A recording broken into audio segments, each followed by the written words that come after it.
বাড়ি ফিরে পরিবারের লোকজনের সঙ্গে দেখা করার জন্য বাইক চালানোর সময় মাথায় অবশ্যই পরতে হবে হেলমেট। গাড়ি চালানোর সময় সিট বেল্ট ব্যবহার করাটাও অত্যন্ত জরুরি। জীবনের জন্য নিরাপত্তা নিশ্চিত করতে ট্রাফিকের সমস্ত বিধি নিয়মই মেনে চলতে হবে।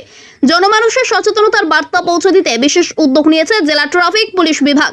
ওই কর্মসূচির অঙ্গ হিসেবে মালদা জেলার চাঁচল মহকুমার ট্রাফিক পুলিশ বিভাগ ও হরিশ্চন্দ্রপুর থানার সহযোগী ফুলপড়ুয়া ছাত্রীদের নিয়ে হরিশ্চন্দ্রপুরে শনিবার র্যালির আয়োজন করা হয়। ট্রাফিক সংক্রান্ত বিষয়গুলি নিয়ে সচেতনতামূলক প্রচারের লক্ষ্যে প্ল্যাকার্ড ও পোস্টার সহ র্যালি সহ হরিশ্চন্দ্রপুর পরিক্রমা করা হয়।